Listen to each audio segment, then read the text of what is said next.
located just about 6 miles west of that famed facility in Speedway, Indiana. It is Lucas Oil Raceway here on the iRacing network, newly renamed or back to an old name, the Indianapolis Raceway Park. And for drivers in the road to Indy, presented by Cooper Tires, it is most definitely a big part of the month of May. Welcome, folks, to the TireRack.com Road to Indy eSeries here on Apex Racing. My name's Rob Howden, and I will be joined by Joshua Lee throughout the day. Gorgeous day here, 66 degrees, ambient temperature of the racetrack up to 81. Joshua Lee, a 5/8 mile racetrack, much different than what we saw last week when we raced at Virginia International Raceway. We're going left all day long. It's going to be a lot of fun here at Lucas Oil Raceway. But it is much more of a challenge than just that, Rob. Yes, we're not going to be making any right-hand turns, or if you're making any right-hand turns, something has gone very, very wrong. But even though you're only turning left, it is going to be a big challenge for these drivers, especially with that draft, especially with these packs that we're going to get to see develop. I just commentated a race last night at Gateway in these same Indy Pro 2000 cars, and it was pack racing like we see in the NASCAR side at Daytona and Talladega. Wondering if we'll see some of the same today, especially because the outside line here at IRP is so dominant. Primary qualifying underway right now. We'll have the shootout when we get back from our first break. But indeed, this track, all about training these young drivers to be ready for the NTT IndyCar Series. We run one oval in the USF 2000, two ovals for the drivers in the Indy Pro 2000 category, and that's the cars we're racing today, the Indy Pro 2000 PM18s. A very quick race car. You got to roll high, as we said. But right now, let's bring in Greg DeGeorgis from Symmetric Driver Performance Labs. Greg, what do you think your keys to the race are today? Hey Rob, hi Josh. Thanks for the intro. Yeah, I'm glad to be back to present this week's keys to the race. First and foremost, tire management is absolutely going to be key. I'm not really talking about grip management due to wear. That's pretty low and manageable over a racing distance, but what I am talking about is temperature management, especially with just two very short pace laps here. Drivers are going to want to do everything they can to get heat in the tires so that they have peak grip levels for the green flag drop.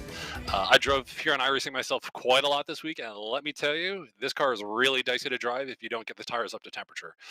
Likewise, drivers are going to want to do everything they can to keep their tires warm if we see any full course yellows. Next up, I think it's really important, as Josh alluded to, the drivers know all the lines around. The fastest line is, of course, the high line right up against the outside wall, but the low line, or the low lines, should I say, aren't exactly the fastest way around. They need to be driven a little bit more conservatively, but it is important for drivers to know their way around there with passing and defending.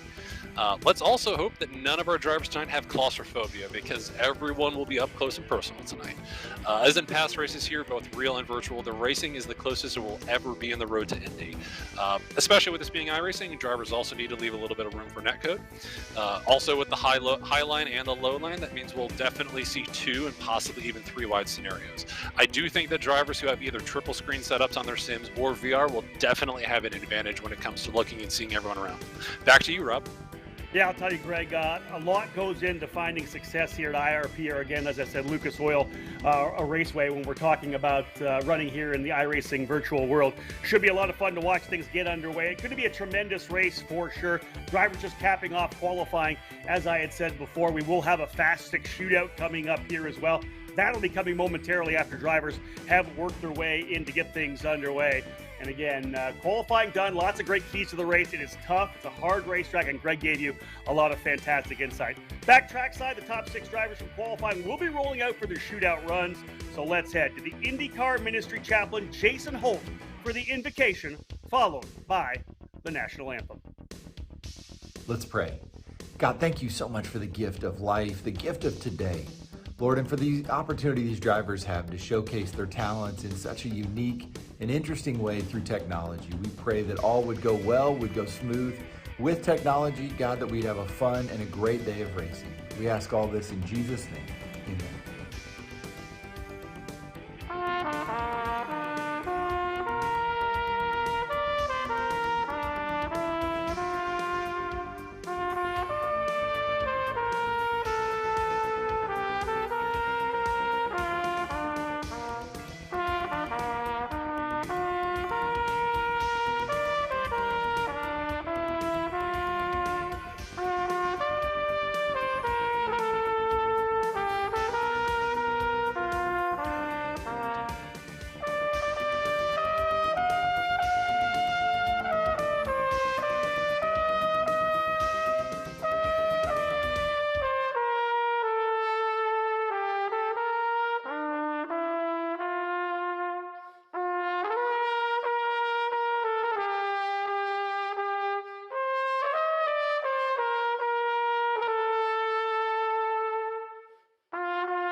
So, we buy shoes online, and socks, and shoe socks, and baby food, dog food, parrot food, gardening tools, art supplies, college classes, scarf, the scarf tube, sleeping bag suit? Yeah. So why not buy tires online? TireRack.com is North America's largest online retailer of tires. Find, buy, then have them shipped to one of our trusted independent installers for safe, easy installation. TireRack.com, the way tire buying should be. Online, with all that other stuff.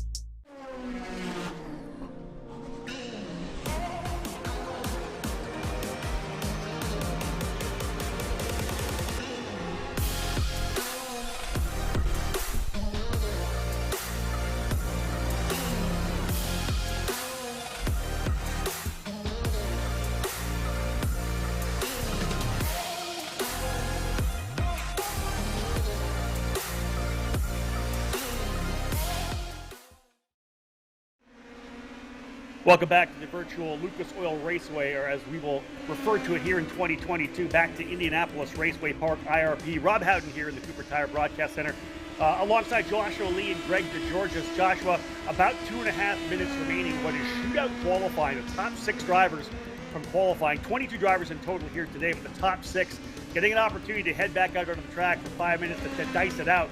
And here's the key, right? Open racetrack, really chance to get kind of at it. Maybe a draft depending on where you play. But these last couple of minutes here should be interesting to see who is going to be up top before it's all said and done.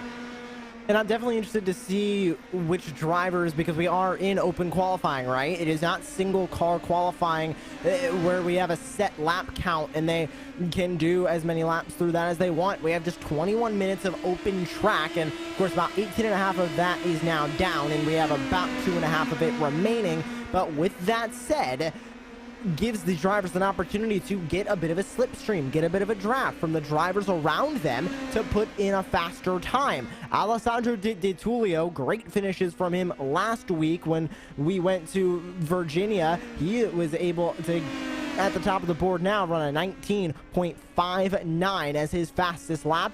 Nobody able to get relatively close. A 19.66 is the second place time from Frank Mossman. We are watching Evagoras Papasavas right now. He's a young kart racer who will be moving up into the Cooper Tires USF 2000 Championship this year with Jay Howard Driver Development. Great for Evagoras to get himself into this Fast 6 shootout. You mentioned Alessandro Di Tullio, winner at the SuperKarts USA Winter Series opener in Homestead, Florida, the karting event just a couple of weeks ago. And yeah, he was definitely an impressive driver when we saw them last week at the Road to Indy Prospects race. Frankie Mossman, love to see Frankie here right now, a young driver out of Southern California. Frankie's done some pretty impressive kart racing, but is aiming to be potentially in the USF 2000 grid full-time in 2023, but lining up to be part of the month of May festivities at the Grand Prix of Indianapolis midway through the month, and then, of course, running here at Lucas Oil Raceway, Indianapolis Raceway Park, for what would be the Freedom 75 for USF 2000 drivers. Here's Mackenzie Clark, the young Canadian in the Clark Motorsports machine out of Toronto, Ontario, Canada. Mackenzie was one of the other winners alongside Di Tullio at the opening round, the Road to Indy Prospects race last Wednesday at Virginia International Raceway. Joshua had mentioned he's looking good here too, and again working his way into the top 6. This is an interesting top 6, Joshua. Let me just roll it out here for you. We've got Alessandro Di Tullio and Frankie Mossman, a couple of drivers who are essentially kart racers looking to move up the ranks. Then you've got Evagoras Papasavas, as we said, who has been a karter, but has done a lot of testing. He's going USF 2000 racing this year. You got Mackenzie Clark, who ran F4 last year, is trying to get into the USF Juniors program. And then you got Nikita Lastashkin, the Russian-born driver who lives in Los Angeles. He ran all last year in the Indy Lights program. And then Matt Brabham, number 83. Big news this year, Matt Brabham coming back to run Indy Lights. 2012 Cooper Tires USF 2000 champion, 2013 Indy Pro 2000 champion, and then he ran Indy Lights and, of course, a couple of starts in the Indianapolis 500 as well. We've got ourselves a very diverse run as we're getting ready to cap off this qualifying session. Amazing, the drivers we had in the Fast 6. A lot of drivers in this field as well that you could put money on them to win this race. It really is anybody's game as we get ready to go racing, Rob, because we're at an oval, anything can happen.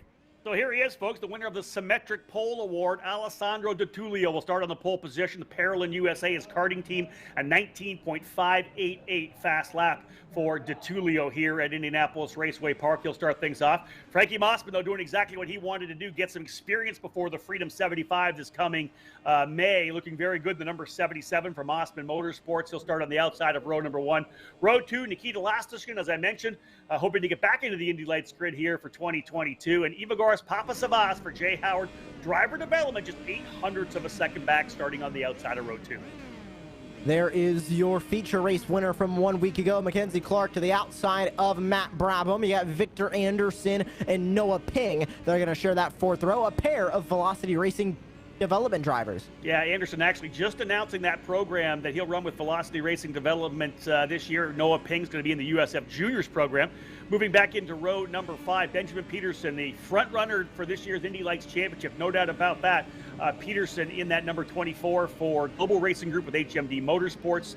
And he'll start alongside Jonathan Brown, the young Irish driver who's coming over to run with Turn 3 Motorsport, a Formula Ford superstar in the UK. He's coming over to run Indy Pro 2000. Just actually landed here in the U.S. yesterday, so got some seat time and on the sim at Peter Dempsey's place, and he's out here racing. And then we'll move to row number 6, Dean Dibdahl, who has been representing the World Karting Association so well, qualifying through the Road to Indy Prospect race last week. And he'll start alongside Josh Green in the machine for Turn 3 Motorsports. Josh Green moving to Indy Pro 2000 this year. And there's another Turn 3 Motorsport driver there to the inside of the 7th row. Christian Ware sits in the number 32. Titus Sherlock, he had some great racing in that Elite Esports number 13 1 week ago as well. He is going to start there in the outside of row number 7 in 14th. Connor Gutting and Chase Gardner are going to share the 15th and 16th spots on the 8th row of the grid. As we continue to look down, Rob, it just gets better as we take a look at the rest of the names. Yeah, let's have a look at the rest of this field right now. Dylan Christie, the D-Force Racing entry number 11, starting 17th alongside the young driver out of New Zealand. Billy Fraser for Exclusive Autosport, he'll start 18th. Jason Pribble and Elliot Cox will be on row number 10. The Jason Pribble Autosports number 59 on the inside. Cox for Sarah Fisher Hartman Racing on the outside in the 67. Colin Kaminsky for Pabst Racing in the number 27, starting 21st. Yeo Lee coming out of the Lucas Oil School of Racing for Jay Howard Driver Development in 22nd. And Trey Burke for Joe Dueling Autosport. He's run this track in USF 2000. He's running in a midget as well. We're going to get set to roll things up. The pace car bringing them out of turn number 3 and 4. A couple of pace laps, as Greg had said, Joshua, to get these tires up to temperature. But we're about ready to go racing with Alessandro Di Tullio and Frankie Mossman on the front row. Of course, with this track being less than 1 mile in length, they will take 2 pace laps. So 1 to green, just called by the race director here as they follow that Corvette pace car. Interesting to note here, Rob, we're going to watch this for the opening couple of laps. How is the draft going to develop? Will it be like the Indianapolis Motor Speedway where we see a lot of single car action and then some diving passes into the corner? Or will it be more like Daytona or Talladega in stock cars where everybody's 2-3 wide for all of the race? Yeah, no, I would expect we're going to see guys in the high line, as Greg had said. That's normally what we see on this racetrack, guys up top. If you go to the bottom and make the overtake, but we will see some side-by-side racing. Field getting set to go again. Di Tullio on the inside, Mossman on the outside, coming out of the front straight, and we're underway. Green, green, green, racing into turn number 1 for a doubleheader here at Indianapolis Raceway Park. Di Tullio gets a good lead coming down the back straightaway. A couple drivers too wide. Big run further back for Nikita Lastishkin. He'll go down to the bottom of the racetrack. Look at this dive to the bottom for Matt Clark. Thinking about making it 3 wide. Matt Clark to the very bottom, and it's Mossman up top to take control of P2. Second lap in the books here as we're underway for what will be a 20-minute race. You see the 71 of Papa Sabas on the top side. Lastashkin dropping back into 4th. Clark in the 6th position, I believe. And actually Clark in 5th and 6th with Brabham. And then Benjamin Peterson, the only driver there not in that fast 6 qualifying, now starting to get up to fight these leaders. You can see how they were 2-3 wide at the beginning of this race. Very, very quick lap times. Everybody running about 20 seconds on that last time by, which means we will see a substantial amount of laps through this opening race. 20 minutes are on the clock. So remember, when you see that clock hit less than 20 seconds left, they will be taking the white flag that time by. But we still have a lot of time left until we get there. We take a look at this side-by-side battle between Lastotchkin and Clark as they continue to go side-by-side in front of the Andretti Racing number 83 of Matt Brabham. And here comes Brabham to the outside of Lastotchkin to try and move himself into this battle. That's exactly what he is going to do, inserting himself on the outside line. Yeah, we talked about this before. Nikita Lasser getting pushed to the bottom of the race. You see a little loose there, trying to get a lot of wheel into it, and that's going to allow Benjamin Peterson to slide through as well. And from behind him, Victor Anderson, the young Swede for Velocity Racing Development, VRD. He's announced today with the USF 2000 team. Let's pick up Josh Green, who's further back in the 33, battling out with Dean Gibdall on the WKA machine. There's the turn 3 driver, Josh Green, currently running in that 12th position. He's right behind Titus Sherlock, who's coming off a win at the Lucas Oil School of Racing Winter Series this past week. Was able to get a victory there in the doubleheader of that 4-race series. He's to the top side. A lot of racing further back here. Josh Green. You mentioned 2x2, Joshua. We're getting it right now. Sherlock to the top and Anderson to the bottom. You can see how they're holding that 2 wide as well. Doesn't really seem like any lane is really preferred right now. Just whatever lane's going to work as the 3 of Green moved to the inside of the 55 of Noah Ping. But Noah Ping wanted to go to the inside of the driver in front of him and try and make a pass on them. Everybody trying to figure out what lines are working and how exactly they're working as Lastotchkin goes to the outside of Jonathan Brown. We're taking a focus on the turn 3 motorsport driver from Ireland. He's going to fall in right behind Nikita Lastotchkin and right in front of the American Titus Sherlock, who is now behind him. But look at Sherlock having a battle now with Victor Anderson as he moves to the inside 2x2 again. Good job for Anderson holding that bottom of the racetrack. You can see him get a little bit higher coming up. And there goes Brown now down to the inside, having a look at last position as well. From Nikita falling back a little bit to the 7th position. Sherlock getting a big run. And we saw how good Sherlock was at Virginia International Raceway. Had a couple of incidents that did not give him the results I think he probably would have wanted. Was running up front with Alessandro Di Tullio and Matt Clark, but got into the back of Clark in turn number 3, and that required a drive-through penalty. Here's Jonathan Brown now going to work at Nikita Lastotchkin. Look at them run the top side.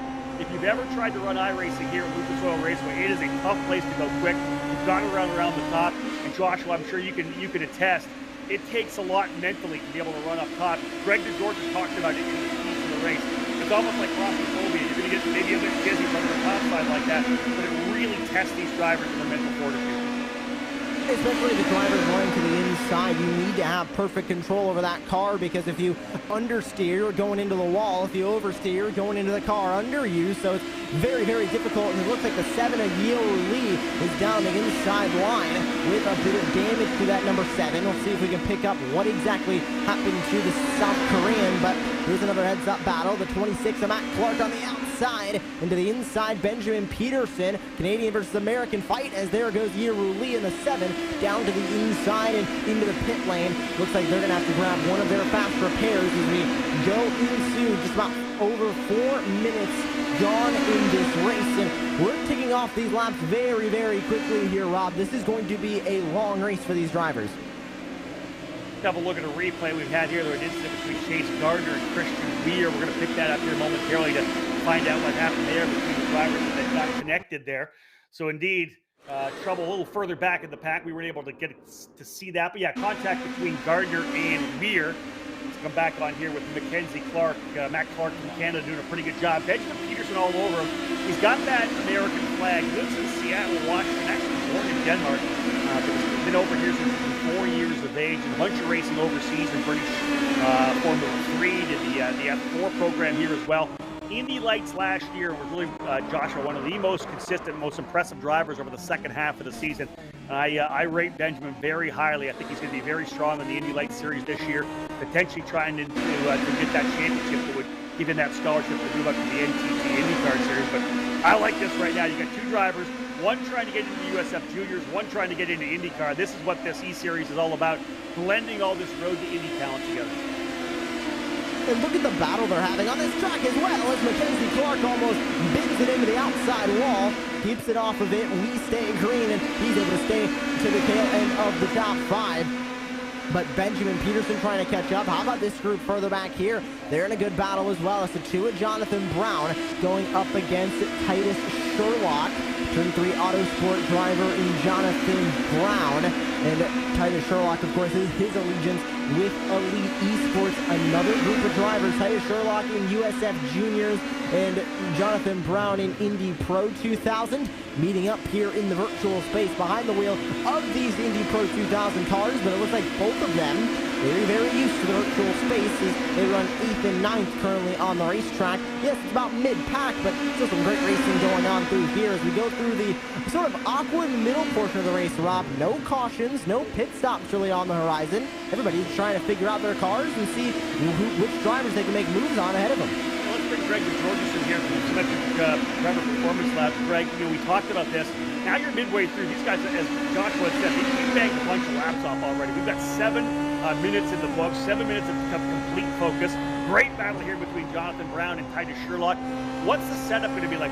How are these cars potentially going to go off over a 20-minute race? Yeah, like you said, I did a bunch of driving myself on iRacing here this week to kind of develop the setup, see how the car kind of feels over the length of the race. Grip seems to go in a pretty neutral fashion, so the general feel of the car stays the same. The grip levels do drop off a little bit, but the car doesn't tend to get too loose or too tight or anything like that over the course of the race. I'm really glad to see how we're doing the racing so far. This is as clean as any of the real races we get to see when we get to go to Lucas Oil Raceway. I'll tell you, Velocity Racing Development owner Dan Mitchell will be watching this right now. Here's 2 of his guys going at it here right now on those VRD green machines. Victor Anderson out of Sweden, again, we said, just announced today, officially, joining the team for USF 2000. He's battling it out right now with Noah King, who was very impressive at Virginia International Raceway in the RTI Prospects race last week.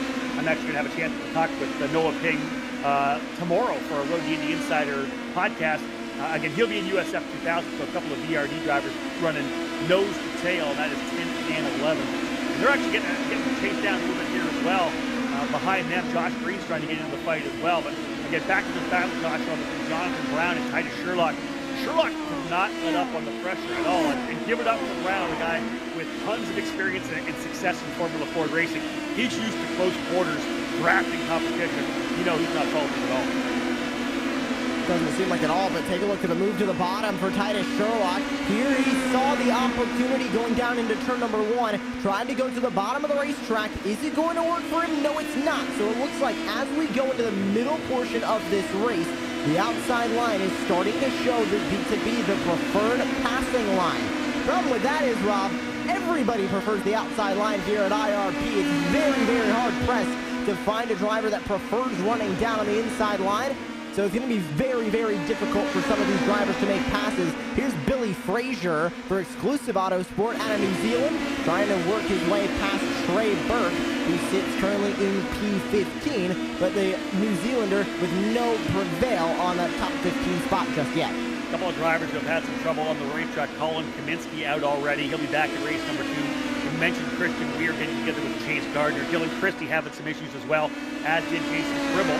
Let's go back up and talk about the guy we haven't talked about for the first half of this race, because he's out front by himself. Alessandro Vitulio, young American driver out of Florida, has had the chance to do some F4 driving.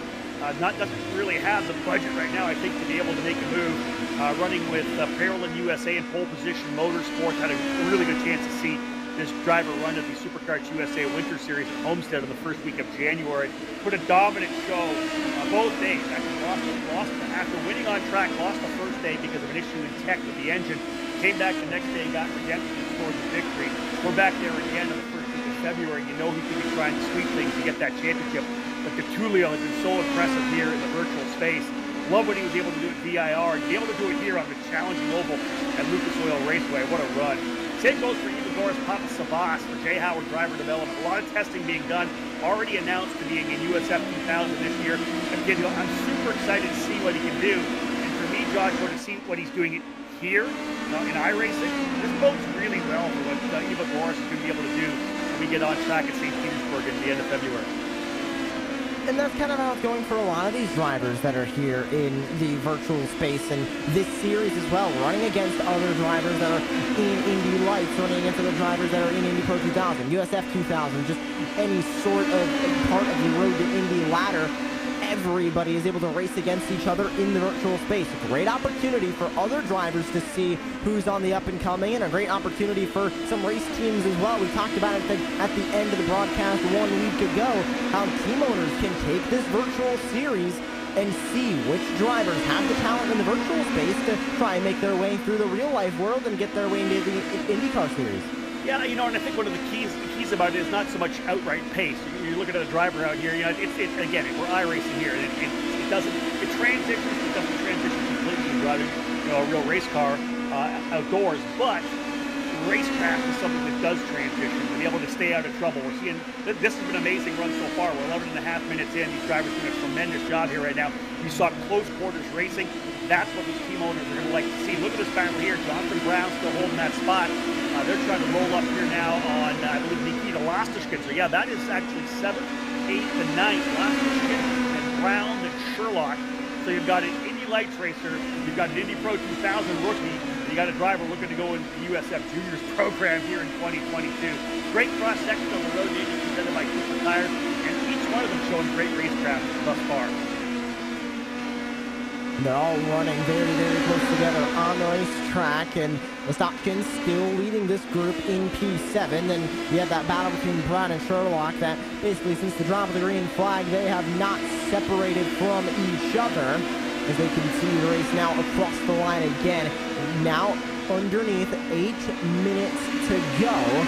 This is going to be an exciting run to the finish as here comes the 13 back to the bottom of the racetrack, and we grab a look at a replay of an incident between Burke and Dibdahl, and oh my, car right in the middle of the track. Doesn't look like anywhere for the 21 of Dean Dibdahl to go.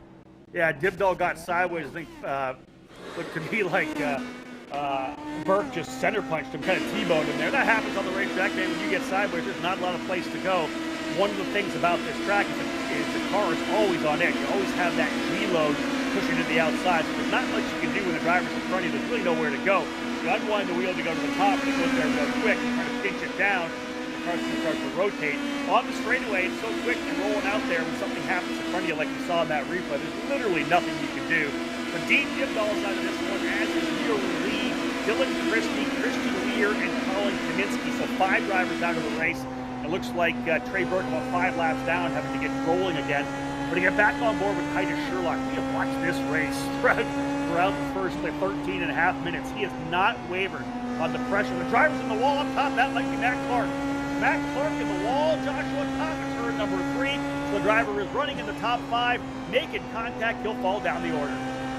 Not only will he fall down the order, Rob, he had to tow it back into the pit lane, so that's going to put the 26 machine of Mac Clark all the way down into P16 on the racetrack as Titus Sherlock able to make a move on Benjamin Peterson. Looks like the 24 machine might be having some issues as well. He has fallen like a rock down the order. Down to P8 for the number 24, and they might lose one more to the 55 of Noah Ping, who is now all over his back wing. And take a look at this battle once more as they work their way through turns 3 and 4, racing their way now back to 1 and 2. Word from the race director, penalty for the 24 of Benjamin Peterson, fault for an incident on the racetrack. Yeah, so look, I'm just going to throw this out there. Potentially, it was Peterson getting together with Matt Clark. Both those drivers are running up front there in the top 5, so we may have saw some contact between those 2 drivers. Benjamin Peterson getting that drive-through penalty. We saw a number of those calls at VIR at the RTI Prospects race. And that's one of the things that separates everything here with this TireRack.com Road to Indy eSeries. We approach it like it's one of our series. Our race director is the race director for the Indy Pro 2000 category. Johnny Unser is the race director this evening, along with Ryan Cobb. So we're literally doing, using the same rules and regulations we would with our driving etiquette in the Road to Indy as we are here in the eSeries. You make a mistake like that, you're coming into pit lane, and that's it for Benjamin Peterson. He comes in and will fall down the order, as we say. Let's go back to the battle right now between Noah Ping and Victor Anderson. Anderson in the number 30, his teammate at VRD in different series, mind you. In the 55, Noah Ping. They've worked their way up now to 8th and 9th with the departure of Clark and, of course, the penalty to Peterson. So both those VRD drivers now, Joshua, into the top 10. You can grab a quick onboard there of the Mac Clark and Peterson incident as We get a focus on Victor Anderson now, who runs in P number 9, the Velocity Racing Development driver from Sweden. He's going to work his way past the number 24 as well. As after that black flag, Peterson now 1 lap down versus your race leaders. 4 minutes to go. Alessandro Di Tullio, what a run for him. Another fantastic run. Very, very used to seeing Di Tullio running up front. But how about Frank Mossman, Rob, running in 2nd place? Exactly where he started this race as well. It has been Di Tullio and Mossman up front, with Di Tullio pulling away by multiple seconds as the Brown and Sherlock battle is going to continue as they go out of turn number 2. Brown able to hold on to that spot, but Sherlock, we know how aggressive he's been in this race, Rob. He's trying to get that 6th spot away. Yeah, good fight here, as we said, for 6th and 7th between Brown and Sherlock. And again, great kudos out to Alessandro Di Tullio and Frankie Mossman, a couple of young kart racers who worked their way through here through that RTI Prospects race. Mossman, this bodes really well. Let's watch this now. Sherlock's going to go to the bottom of the racetrack. Titus Sherlock's at the bottom, trying to make it happen here with 3 minutes to go. Can he hold it? He'll have to get that run down the straightaway. Tucked back in behind. He does not go to the bottom again. We thought we were going to see it, but Sherlock not able to hold the bottom. You've got to get up halfway coming down the straightaway. If you lose that, you're not going to be able to run it. He's thinking about the slide job here, trying to go through to the bottom, rolling back onto the corner. Sherlock doing a great job here on the bottom side of the racetrack. Better. You got to get closer. He'll stay to the bottom of the racetrack, thinking about trying to get back up top. Got to get forward, bite out of the corner. That car will get loose midway through the corner when you're putting so much lock into it. Does Sherlock try it back to the inside of 3 and 4? No. Goes to the top side a little bit this time. Joshua, 2.5 minutes remaining, and Sherlock starting to roll the dice here to move to try to get himself into 6th. Something has got to give in this battle for the 6th spot. Is Sherlock just going to try and dive into the inside of one of these corners? I think it's the only opportunity he might have, Rob. He can go all the way down to that grass that you see at the bottom of the racetrack in turn 4. He has all of that real estate to play with. Could we see a good old-fashioned dirt track slide job come in from the elite esports driver to try and get that 6th spot? How badly does he want it? Well, this is the thing for Titus Sherlock. In his mind, he should be trying to get experience racing against these guys he could be racing against in the years to come. You don't want to make a mistake here. You don't want to throw it out. Yeah, you'd love to be able to get 6th. This isn't for a race win. This is for P6. They've actually got some lap cars they're working on here right now, too. So that may be a key, getting a run out of the corner as they're trying, I think, slide by Chase Gardner potentially there. You can see they're working their way up in a more slow cars. And this is something we see here at Indianapolis Raceway Park on a regular basis. Lap cars play such a role because if they're running the top side, the guys behind are going to have to go to the bottom, and as soon as you start doing that, it opens things up. We got just over a minute remaining. They're trying to roll by now that number, I believe, that's the car I'm looking at, the wrong number. I think that's Billy Fraser they're going by on the inside. So the inside of Fraser, good job there for Brown. Sherlock not able to capitalize. 1 minute remaining, probably somewhere around 5 laps to go. Let's see what is going to happen in this battle for 6th. Of course, Titus Sherlock, a USF Juniors driver. Jonathan Brown, a driver for Indy Pro 2000. I believe somewhere close to about 2 to 3 laps to go at this point, as we get another look at the Jay Howard development driver of Evagoras Papasavas. And then number 71 at the tail end of the podium as well in P3. There is your current race leader, Alessandro Di Tullio. And this time by Rob, it's going to be white flag and one final lap in race number 1 for the 20. Yeah, Di Tullio running those parallel in red, white, and black colors, the top karting manufacturer in North American and international karting.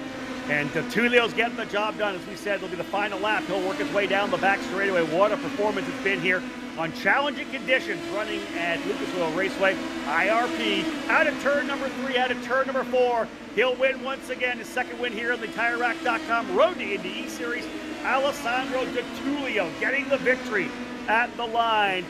Frank Mossman coming home in 2nd. Good debut for Mossman here. And we hope to see him at the Freedom 75 in May. Evagoras Papasavas for Jay Howard Driver Development.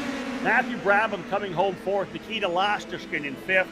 Great run for Jonathan Brown to 6th. A race-long battle between he and Titus Sherlock. A ton of fun to watch. Everybody cruising through here, folks. Don't go anywhere. When we come back from this quick break, we'll try to have a quick word with the race winner. An important decision is afoot. This man is about to buy tires on TireRack.com. Tire Rack is the leading online retailer of tires in North America and a repository of advice and expert reviews. And it's done! All that's left is to arrange for safe, easy installation at one of our independent recommended installers. Well, I guess he did that too. TireRack.com, the way tire buying should be. It's your Uncle Cooper. Your SUV is a multi-purpose tool, like a corkscrew fish scaler. And that means your tires should be multi-purpose too. Like these Cooper rugged Treks. They're tough, but also run smooth as butter. And with dual sidewalls, it's like having a multi-tool that can look like a completely different multi-tool. Don't take that idea, by the way. I'm gonna patent it. Go with the Coopers. Cooper! Well, that was a fantastic event. Green to checker for the drivers here in this TireRack.com Road to Indy eSeries. And we did this at VIR for the RTI Prospects race. We're going to have a chance to talk with the race winner, Alessandro Di Tullio. It's been a pretty good January so far, Alessandro. You win at the SCUSA Winter Series. You win at the RTI Prospects race at VIR. You show you can get it done on the oval as well. It looked like you had things handled. Was it that easy from the cockpit as well? Hey guys, honestly, I didn't have much confidence going into this race. I thought it was going to be, I mean, it's still difficult, but I thought I was going to be like having to chase people. I'm not really familiar with the ovals, but yeah, I think I adapted quite well and it's fitting me for now.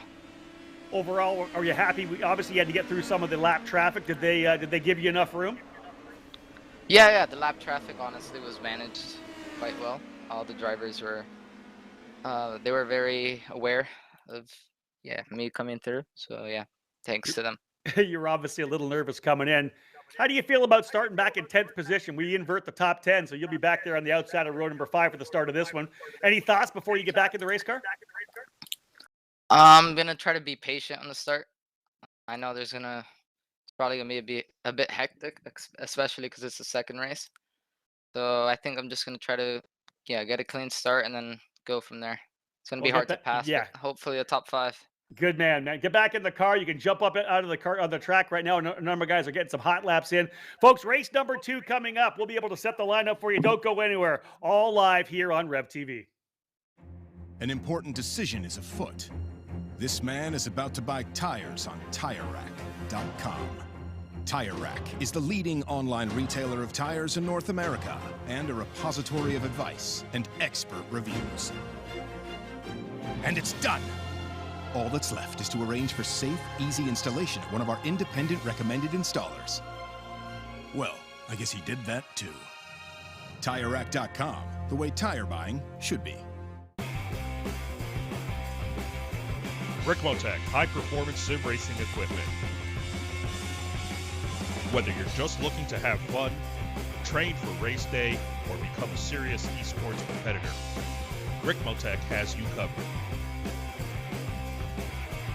Hundreds of name brand parts. Support from experts that love sim racing. Trusted by the pros. There's only one place to go, rickmotech.com. Welcome back to live coverage of the TireRack.com Road to Indy eSeries here at Lucas Oil Raceway, or as we will call it throughout the 2022 season and beyond, Indianapolis Raceway Park. Joshua Lee, man, pretty impressive to put these drivers, 22 of them, on a very tight 5/8 mile oval, and they'd be able to go at it. All in all, I think it was a fantastic start. Let's have a look at the grid. I think they're bringing it up for us here right now. These are the results of the first race. Alessandro Di Tullio with the win. Frank Mossman second. Evagoras Papasavas in third. Matt Brabham and Nikita Laskishin rounding out the top 5. But Joshua, I was really impressed. Some really good racing, a lot of racecraft, and to be honest, a lot of respect shown between the drivers out there. And we're going to invert the top 10, of course, as well. So Josh Green is going to be walking away with the pole position here for race number 2. Rob, we're ready for that grid, and that top 10 invert, we saw how much it influenced the race at Virginia. Let's see how much it influenced tonight's race here at IRP.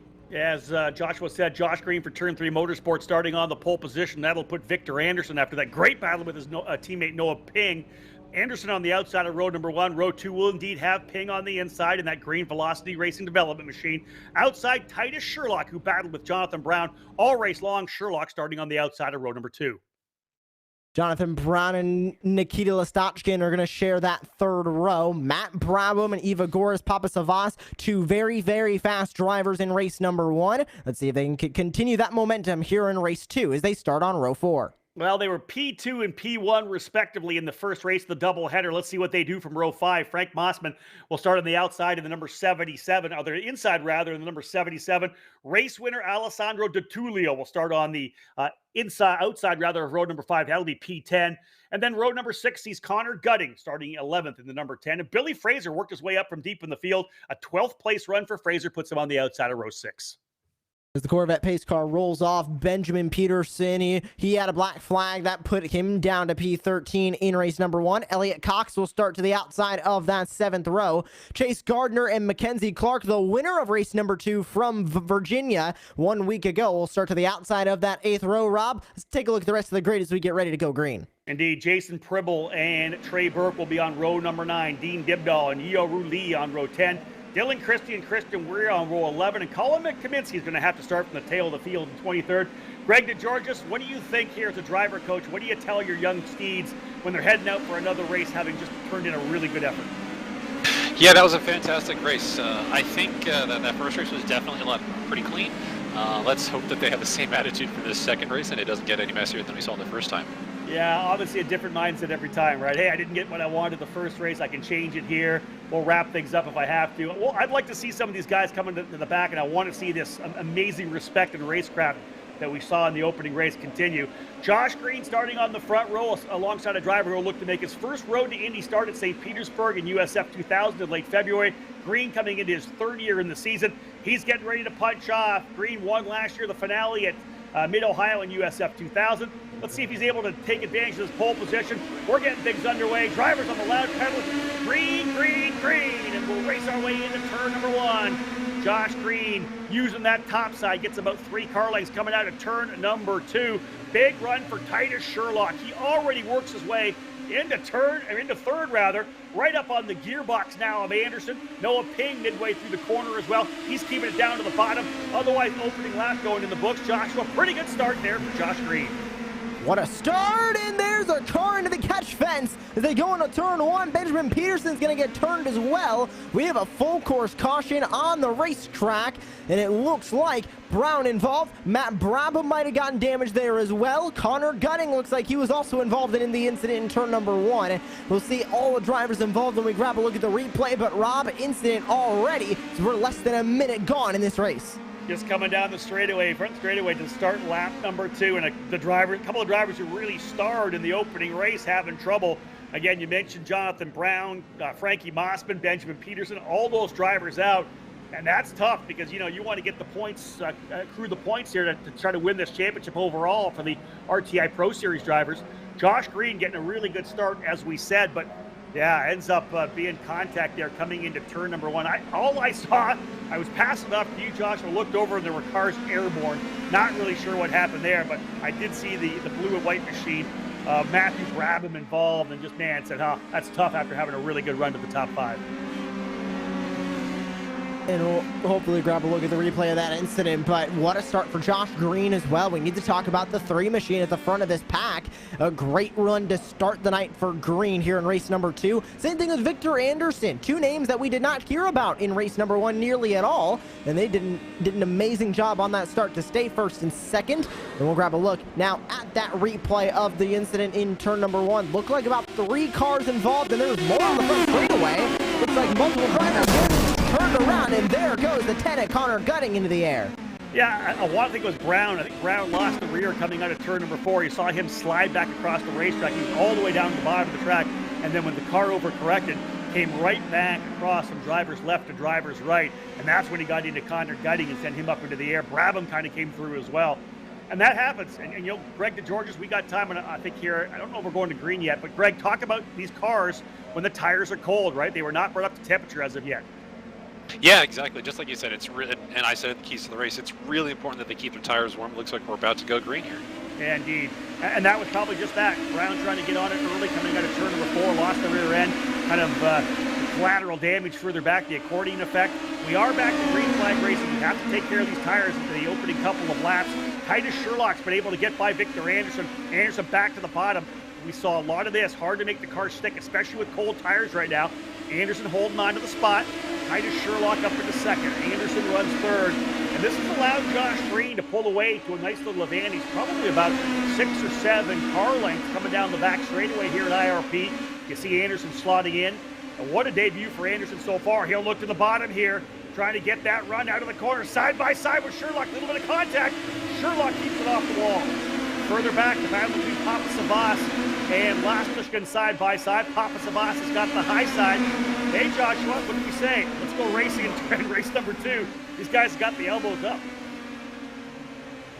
We were talking under the break about not jinxing race number 2 by saying race number 1 was clean, and we already saw one full course yellow. We might see multiple as we will go north of 4 minutes gone in this race, but Lastashkin now falling off of the battle with Papa Savas. Papa Savas is actually going to go up and try and fight Noah Ping now in the number 55, but Titus Sherlock up 2 spots from where he started, P number 4 in race number 2.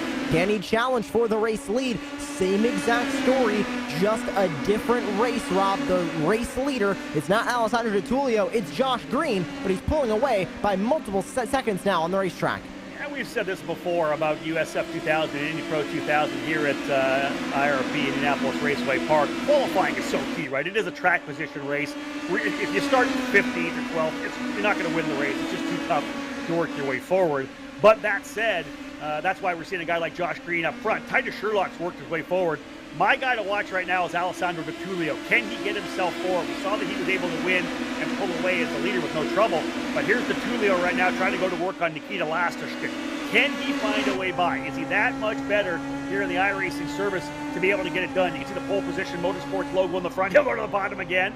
And Papa Sabasto coming across the bow of Lastushkin from right to left. Papa Savas early here, 5 minutes in, just a quarter distance of this 20-lap race, and trying to run that middle line.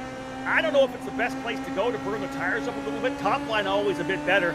Papa Savas almost on the defensive already, but Lastushkin rolls it deeply into turn number 3. Those drivers both closing up as well on Noah Ping as the front 3 stretching out a little bit. Josh Green, your leader. Sherlock second. Anderson third, but here goes Di Tullio to the bottom. Contact between he and Lastushkin. They made contact coming out of turn number 2. Let's see if there's any potential damage. I don't see Lastushkin. I got to think Joshua, he may have ended up in the wall. It might have looked like that, but another driver goes around. That was Lastushkin again. Can't help but think we might have seen a possibility of a good bit of damage there for Lastushkin. Here's the replay of the contact between him and Di Tullio. There goes Alessandro to the bottom. There is, Lastushkin actually was the one to get loose on the outside and come down into Di Tullio. And then what happened to Lastushkin coming off of turn number 4? Not sure if he got damage that got him loose or just the same sort of loose that he had. That's Mossman. And that's Mossman that went around. It looks like Lastushkin might have also gotten some damage or pulled himself into the pit lane there. No, Lastushkin did hit him and go down to the bottom of the racetrack. Yeah, that's exactly it. Nikita Lastushkin, as you commented on detailed, a high side in turn number 2 with Di Tullio on the outside. The car started to rotate, lost the rear end, lost that rear bite and grip coming off the corner. But coming out of 4, it was Frankie Mossman who lost it coming out of 4, very similar to what we saw out of Jonathan Brown's start. He ended up going around, and again, Lastushkin with absolutely nowhere to go. Frankie Mossman, I think, potentially out of this race now in 21st. Elliott Cox and Colin Kaminsky out already early. It's been a tough one for Colin Kaminsky, getting caught up in a couple here. But we're watching Di Tullio now as he's putting his head down. Di Tullio trying to reel in Ivagor's Papa Savas. So, Joshua, for Di Tullio, you're involved in an incident there, almost pulled it. You can see the car almost rotating, and he's really having to wheel that thing now. He wants to get another win. At least he wants to be on the podium again. Currently running P6, a win already in the books. Ooh. That car looks a little bit sketchy mid-corner. It looks very, very upset, and this is the challenge now for Di Tullio. Can he take an upset race car and put it into good positions on the racetrack? He needs to get past Ivagor's Papa Savas, but that's another fast driver, and if Papa Savas is having a good race car under him, I don't think Alessandro Tullio is going to be able to get by for the top 5. We go back outside of the top 10. Christian Ware in the number 32 is in a heated battle with Matt Brabham, who sits in front of him in the number 83. And how about Dean Dibdahl also in this battle? He sits tail end of this group, as now to the bottom of the number 91. That is Jason Pribble trying to get by Billy Frazier for the 9th spot. Contact. Yeah, this is everything you want here at Lucas Oil Raceway. Pribble getting that the right corner of the wing, almost into the left rear of Billy Frazier there, coming out of turn number 4. It's Pribble in the 59. You've got Brabham working the bottom. You've got Peterson up top. What a great fight here. This is 9th, 10th, 11th, 12th, and 13th. You've got Fraser, Pribble, Brabham, Peterson, and Weir all in there, and Dean Dibdahl right behind them as well. We got 2 lanes of racing. You can see Brabham really going to work, finally able to get that pass done on Peterson and give it up for the veteran there, who is Matthew Brabham. Didn't pressure it, stayed consistent, had the patience to run the inside, and now has taken that spot. It took a bunch of laps. He goes now down to the bottom. I'll tell you this, I go back to a race, and I want to say it might have been 2012, and it was Spencer Piggott and Matthew Brabham side by side for about 25 laps in the Freedom 75. And I want to say that Piggott was on the inside, Brabham was on the outside. This time it's turn for Brabham to run that low line. But he is looking really good trying to get to the inside of Pribble. And you see Weir now to the top side of Peterson. Christian Weir for turn 3 Motorsport. He'll take that position as well.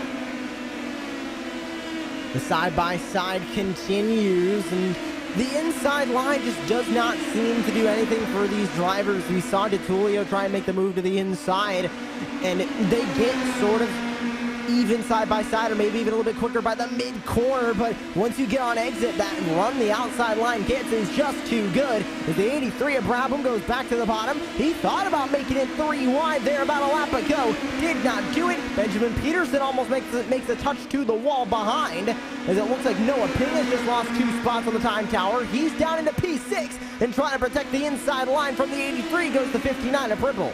Well, what I like there, that was Brabham taking full advantage of Pribble. Jason Pribble was trying the bottom of the racetrack to get around Billy Fraser. Not able to get it, had to hold on to the throttle a little bit, couldn't get rolling back on early enough.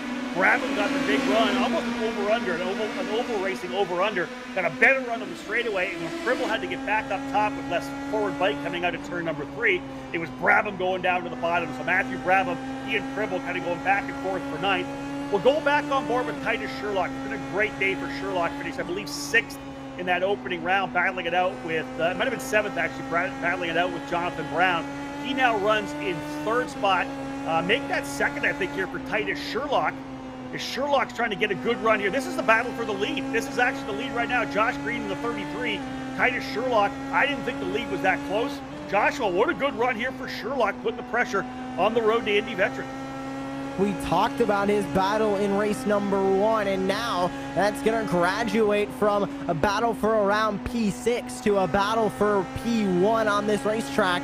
Josh Green, some fantastic performances last week when we went to VIR. Could have had a lot of better finishes in not just race number 1, but also race number 2. So we get word from race control. The incident between the 59 machine of Jason Pribble and the number 32 machine of Christian Ware is now under investigation.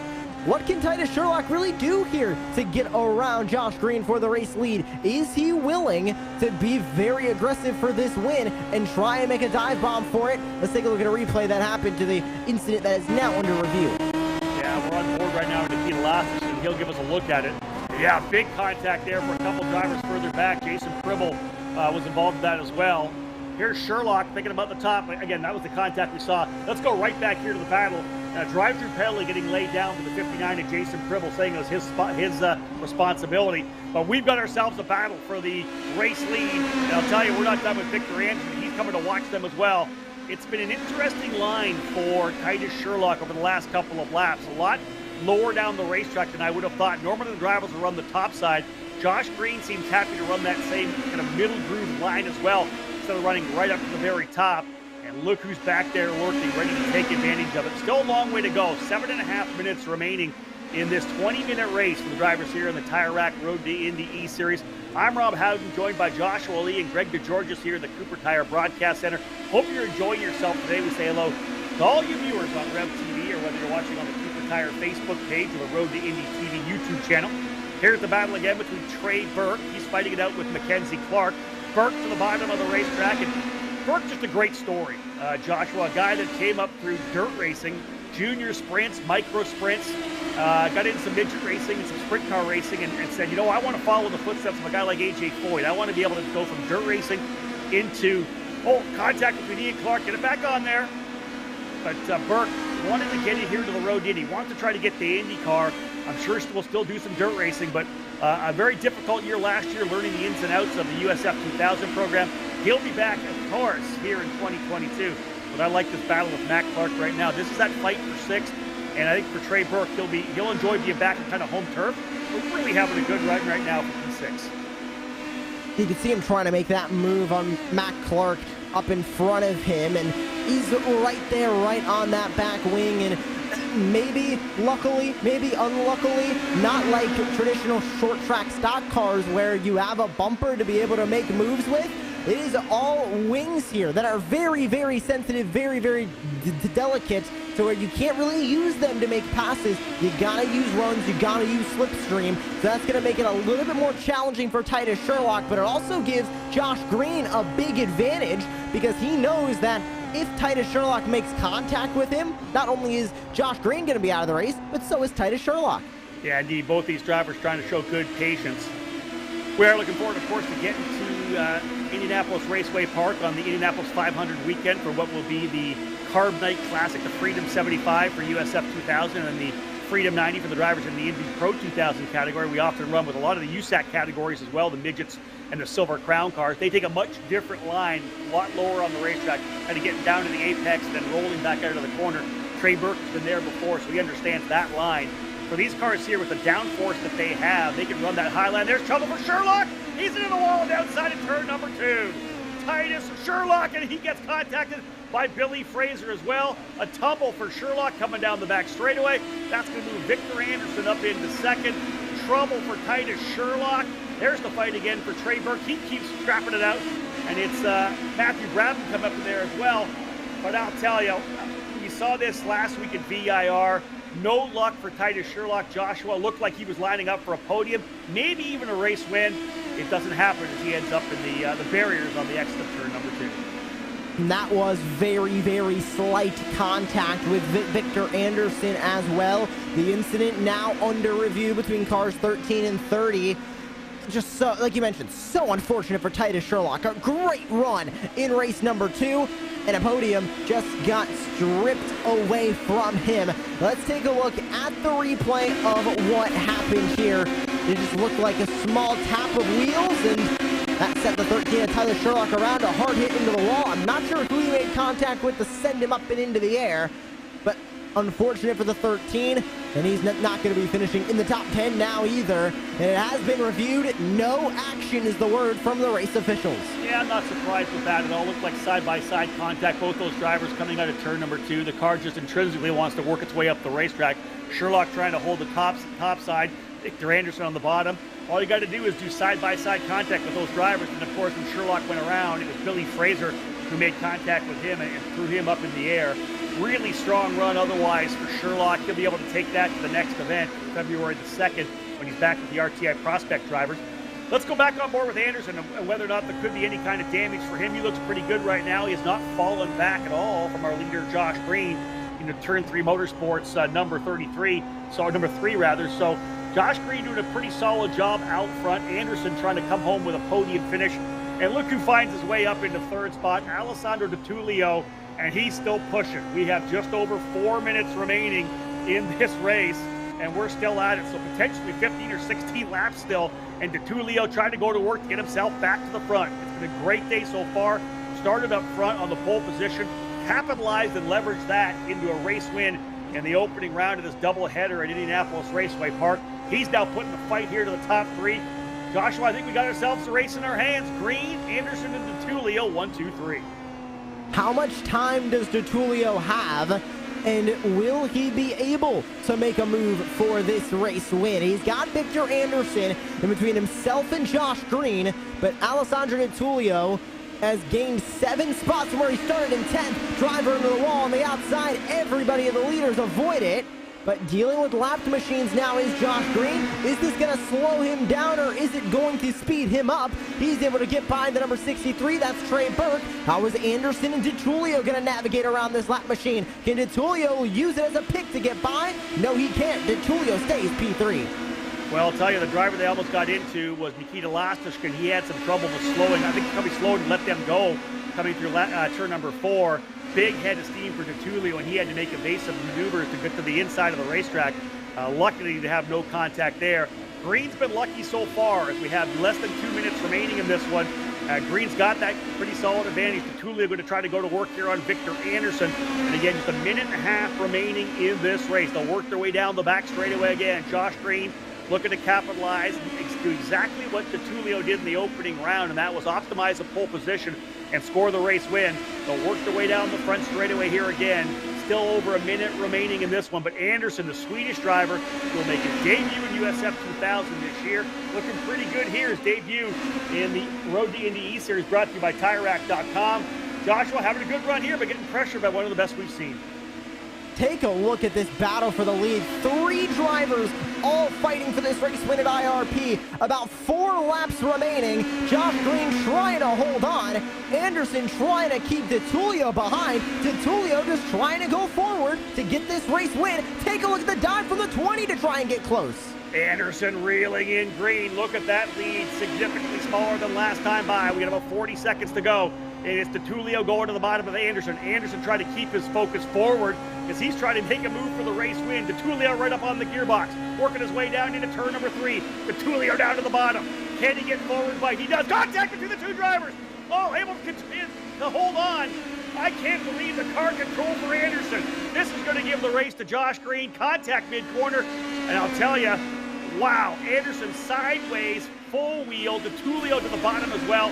I think going to see the checkered flag this time by. We'll work our way out of the corner, and indeed 20 minutes will hit the mark. I believe that's the checkered flag for Josh Green. He will take the win here. DiTullio coming through to second. You wonder whether or not race control may have a look at that, Joshua, because that was mid-corner contact. Looked to be, again, did DiTullio come up, or did Anderson go down? This could be the checkered flag here. And he might not have got back in time. So there you go. Still, Green with the win. DiTullio second, Anderson third. What do you think, Josh? If you're the race director there, what do you call that side-by-side contact? I think it's just a racing incident there, but what a run for everybody in the top 3. Should not take away from Victor Anderson getting a 3rd place, even though he lost 1 spot from where he started, and Josh Green leading from green to checkered. What a run for the 3. Yeah, big win for Josh Green. He takes the victory. Alessandro DiTullio second, Victor Anderson third. After this break, folks, come back and join us. We're going to talk to the race winner. Hey, your Uncle Cooper here. Once upon a time, there was a girl named Goldie, my niece, your cousin, and Goldie didn't know which tires were right for her. The first ones were too much tire, and then the next ones were not enough tire. Anyway, long story short, Goldie found the Coopers, and they were just right. What a happy, practical ending. Go to sleep. I love you. Go with the Coopers. Cooper! Rickmotech high-performance sim racing equipment. Hundreds of name brand parts. Expert support. Rickmotech has you covered. There's only one place to go. rickmotech.com. Your great-grandma used to tell Uncle Cooper the best stories, like Goldilocks and the Cooper tires. The Coopers are just right. Goldie's no sucker. What a lady. Go with the Coopers. Cooper! Welcome back to Lucas Oil Raceway here in the iRacing Virtual Network. My name's Rob Howden, joined by Joshua Lee and Greg DeGeorges here in the Cooper Tire Broadcast Center. And drivers wrapping things up. A little photo op there at the start-finish here at the track located just outside Indianapolis, Indiana. Josh Green with a fantastic victory as he capitalized on a pole position, able to stretch away And hold up, what were race-long challenges, first from Titus Sherlock and then from Victor Anderson and Alessandro Di Tullio, both those drivers doing a really tremendous job to close up late, making things exciting. Contact between both of those drivers coming through turn number 3 and 4, and really great car control for Anderson, getting tapped in the rear. The car easily could have gone around. He was able to control it, brings it back for P3. Evagoras Papasavvas, once again, a top 5. Great run for Evagoras, who will race this year with Jay Howard Driver Development. Mackenzie Clark able to wrap up, finishing the 5th position as well. But joining us here in the broadcast booth, Josh Green for Turn 3 Motorsport. Josh, you and I had a chance to talk with the podcast earlier in the week. Well done, my friend. Congratulations. Starting on pole, obviously big. You're able to pull away, but a flawless run for you start to finish. Yeah, it was a very good run. Obviously, all the cars setup-wise are about the same, and I don't think I had the pace, more or less. Hold on a sec. Okay. Sorry. So I don't think I had the pace, more or less, but just kept my head down and was able to keep ahead. It was really hard with the aero wash to keep up with the cars behind. So yeah, people started catching me and then would fall back and would catch and fall back, and I had a couple people crash. So bit of a lucky break, but no, it was a good race. It's always good to be lucky to be good, right? Let's not luck can play into it. Let's talk about that aero wash a little bit. Obviously you had to deal with a lot of lap traffic, and it's tough when you're the leader because you do get that aero wash. You could be significantly quicker than them. You get in there and that car just wants to push up. What did you do? I saw you guys were running maybe a little bit lower line than we normally run there when we're at the racetrack. Yeah, it was a much different line than we would in real life. We were even on the apron some parts of the racetrack, which was definitely odd. But when it came to lap cars, it was just about trying to get them out of the way as quick as possible. When you pick up the aero wash and the cars behind also have aero wash, it makes it very easy to be caught. When you're the 3rd or 4th car on the train, the aero wash is not as bad as someone who's 2nd without a tow. So it definitely was a bit of a struggle, but it obviously got worrying here and there, different parts of the race where other cars were catching me and I was stuck behind a lap car, but everyone seemed to get out of the way, more or less. A lot of pressure. A lot of pressure throughout the race by Titus Sherlock and Victor Anderson. Did you feel that? Did you know you were right there? Do you have a spotter working with you? I did. I had my driver coach Richard spotting me, but definitely felt them breathing down my neck. But yeah, no, you feel it. You feel the pressure for sure. Hey, always good to come in, even on the virtual world here, and get a victory, right? Oh, of course. Hey, Josh, congratulations. Look forward to seeing you, of course, outdoors when we go racing in St. Petersburg. We're back here with the Road to Indy Pro drivers on February the 7th as well at Road America. Looking forward to that one. Oh, I'm so pumped. Can't wait to get back in the real race car. Hey, congratulations. Thanks for joining us here in the booth. Thank you very much. A lot of guys ready to join us here as well. We've got Alessandro Di Tullio waiting in the wings, Victor Anderson in the wings as well. Let's pass it over to Joshua Ali as he stands by right now with Alessandro Di Tullio. Well, a fantastic run tonight for Alessandro Di Tullio, and Alessandro looked very similar to your strong runs when it came to the Virginia International Raceway one week ago. Unfortunately, weren't able to get the top spot here in race number 2, but a second place cannot be that bad. Yeah, after starting P10, I think P2 was definitely more than what I expected. I mean, I hoped for a top 5, but yeah, P2 it's pretty good. I think I had the pace to be P1, but yeah, I had to settle for 2nd. And of course, a lot of battling towards the end of that race, and just a lot of close racing towards the front.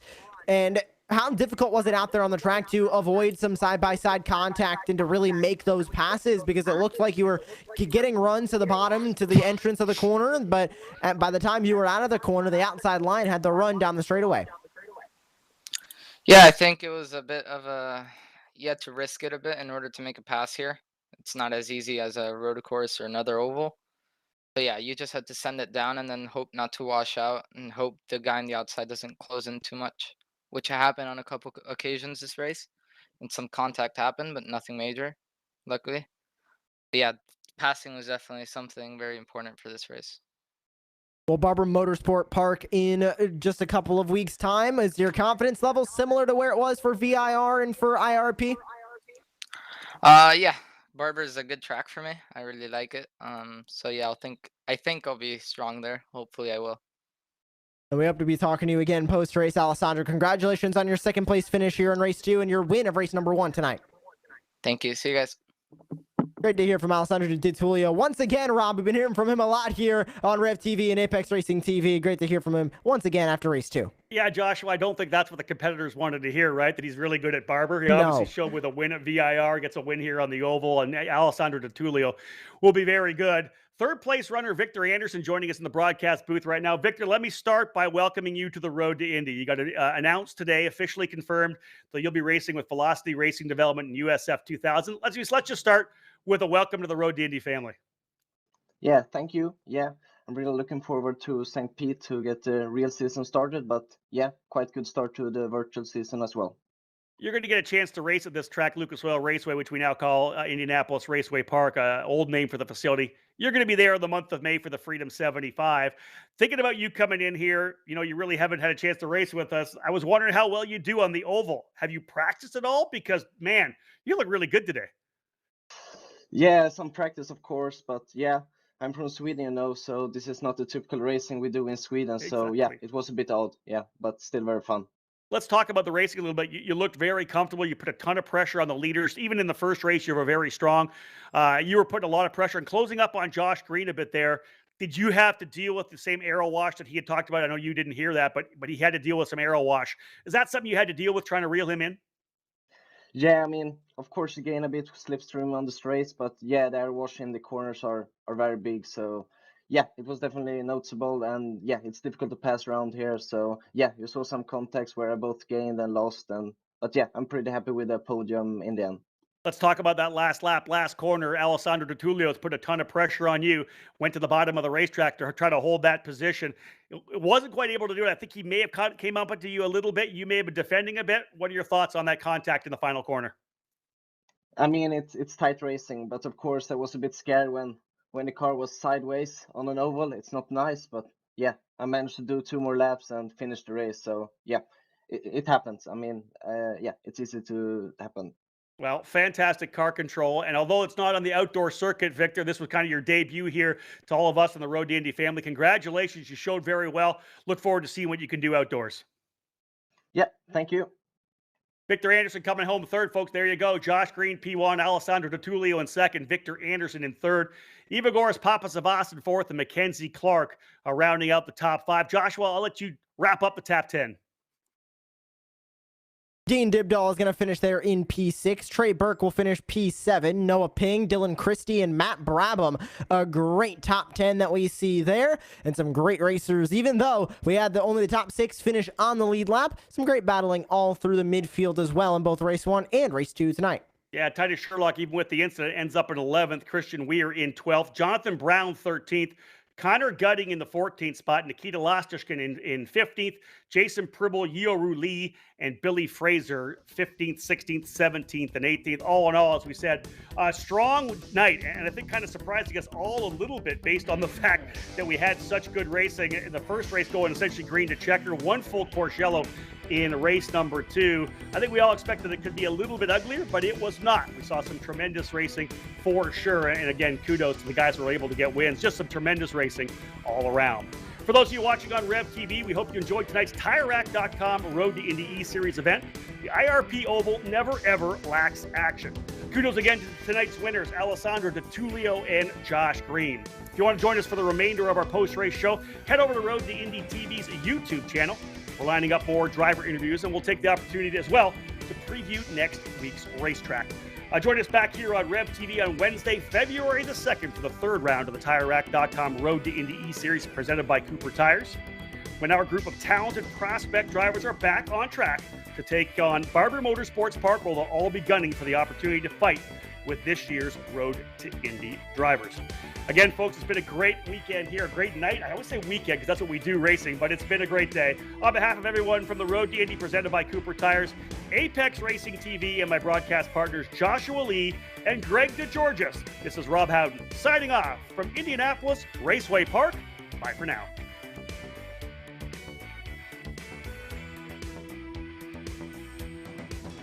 It's your Uncle Cooper. Sure, once in a blue moon, you might need your tires for hauling a horse in a hailstorm. But most days, you're gonna need your tires for tougher things, like teaching your sister's kid how to parallel park.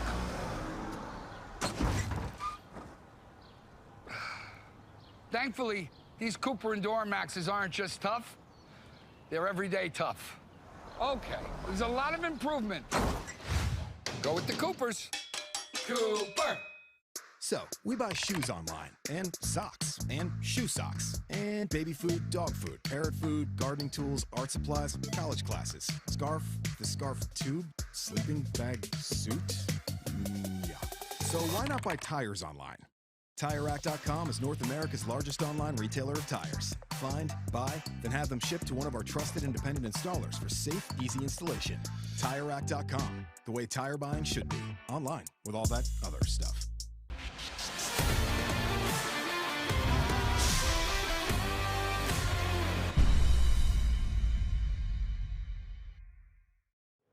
Welcome back to Lucas Oil Raceway, the virtual circuit here in iRacing. My name is Rob Howden, joined by Joshua Lee and Greg DeGeorgis as we wrap things up for a track that is now silent after a fantastic double header here in the TireRack.com Road to Indy eSeries. We welcome those of you from Rev TV who have come to join us here on the Road to Indy TV YouTube channel or on the Cooper Tires Facebook page. Guys, all in all, just a tremendous race. It's some fantastic battling. Joshua, I don't think we could ask for much more. The racing all along was just great from start to finish and from front to back. We saw a lot of great battles outside the top 10. It's the typical racing that we've learned to expect from IRP. It is very, very close together. Bit of a challenge to pass, especially in these Indy Pro 2000s, but once those drivers figured it out, we saw a lot of great side-by-side action and even some three-wide action at points as well. Everybody was very aggressive out on the track tonight. One more driver joining us here in the Cooper Tire Broadcast Center, and that's the number 63 of Trey Burke. Trey, hey, man, congratulations. Fantastic battle. I know you've raced on these particular circuits before, coming up through the ranks, doing midget racing, whatever it may be. Sometimes it was dirt, may have been pavement as well. But you got yourself into a really good scrap there with Matt Clark, battling your way up in the top 10. First off, congratulations. Overall, do you feel pretty happy with tonight's performance here at this track? Yeah, it was really good. I guess we'll just start with the first race. We had a really solid pace. I joined in just in time for them to say top 6, get to the grid for the end of qualifying. So had to start at the very back, so I knew I had my work cut out. But I also knew that there would be some guys that were, kind of squirrely, taking each other out. So once everybody kind of got single file after the first few laps, I knew I was gold because that's where we were for sure quicker. And sure enough, as the laps were going, we were picking them off. I think I was up to 14th or 15th, and unfortunately, a lap car didn't know what the brakes were when he wrecked and came down onto the track in front of us. But we did manage, I think, an 18th. So moving on to the second race was much better. Same situation. I knew everybody was going to be trying to get the win, especially, it's the last race of the day. They really want to put it in.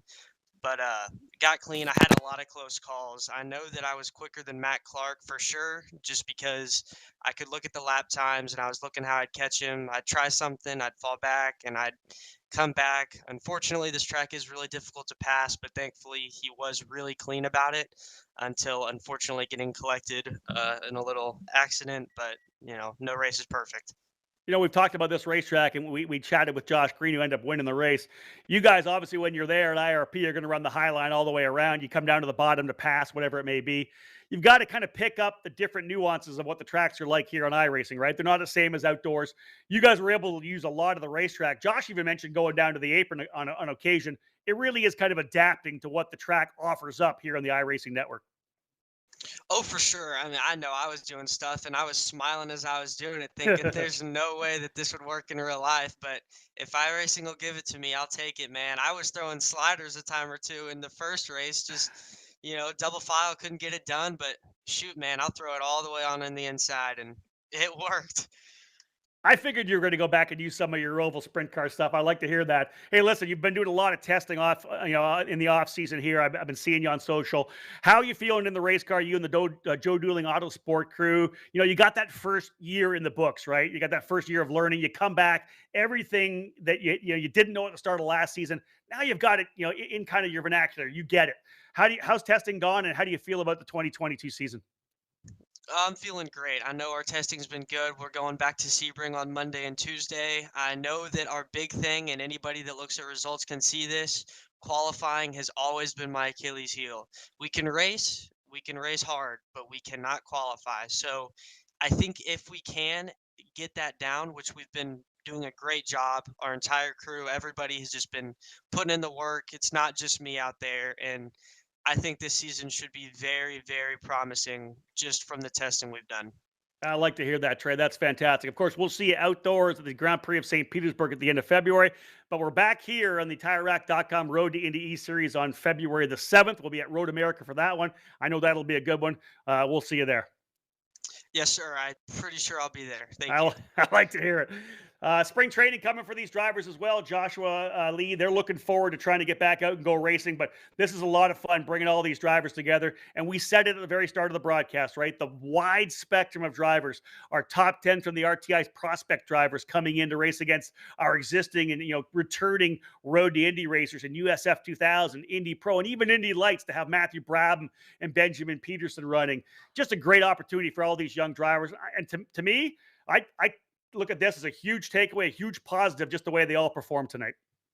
And I said it earlier as well, team owners can use this to see, hey, I want that driver in my Indy Lights car. If they're racing like this in the virtual world, what can they do in the real world? That is exactly the platform that iRacing has built. That is exactly the reason so many real-life racers are attracted to the iRacing service. It is exactly what they'll be experiencing in the real world. They can take what they learn in the sim and put it towards the real-world action. I'm excited to see what's going to happen with the remainder of the campaign as we continue to swap between prospects and real-life Indy Lights drivers joining them as well. Well, let's talk about that next race. We take a week off. We're actually back on February the 2nd when we get back going once again here. The RTI prospects will head to Barber Motorsports Park, the track that opened back in 2003, referred to as the Augusta National of Motorsports. George Barber did an amazing job with this facility. It is like going to Augusta for the Masters. Grass is always perfect. Just such a beautiful facility. 2.366 miles in length. 16 corners, has hosted actually Road to Indy events, Joshua, since 2014. And you go back to that first year, R.C. Enerson, who was going to go for the Indy 500 this year with Top Gun Racing, also his family owns Lucas Oil School of Racing. He won both of the races back in 2014. Really looking forward to that one. It is a fantastic track for sure. But again, that racetrack, I'm sure you've driven it in iRacing, Joshua. It is up and down. The elevation changes are crazy. Coming through turn 2 and 3, the Alabama roller coaster. This is a racetrack that will challenge the drivers in every way possible. Easily as a driver's racetrack, and it seems to have one of everything. It's got fast corners, it's got slalom chicanes, it's got slow speed corners, it's got hairpins, it's got anything you want, elevation changes, you name it, Barber Motorsports Park has it. It's going to be a big challenge for these drivers. Question is, who is going to be able to dominate, and will we see similar drivers up front that we saw at Virginia? Yeah, no doubt about that. And I think we will. We already heard from Alessandro DiTullio. He said he really likes it there, so that does not bode well for the rest of the crew. Let's bring in Greg DeGeorgis for final thoughts. Greg, I think you and I talked before the broadcast. What's it going to be like? We're going to Lucas Oil Raceway. It's a bull ring. It's, 5/8 of a mile. Trey Burke talked about it. You go to the bottom, you throw a slider. If it's not good, you take a guy out. All in all, I think we'll look back at tonight's action and say, wow, the Road to Indy drivers showed us why they are the best in the business. Yeah, exactly. I think a lot of these guys who, especially on the Road to Indy drivers who've raced in our eSeries in the past, they've learned that the sim racing can be a little bit dirtier, but this time it was really clean. I'm really happy to see that. That's a really good precedent for these guys going to race there in real life this year. Indeed. Joshua, what are your thoughts, man? This is your second opportunity to be with us here on the TireRack.com Road to Indy eSeries. Did VIR with the prospects. Did we come here run against the pros? The interesting thing about running the iRacing platform is that, everybody gets a chance to get the seat time, right? It's not just working your way up the ranks into faster cars. You can jump into anything. And this gives us an opportunity to see some great drivers who are prospects like a DiTullio, like a Clark, like a Titus Sherlock come in and show well. It kind of levels the playing field, and I think that gave us a really good platform for racing this evening.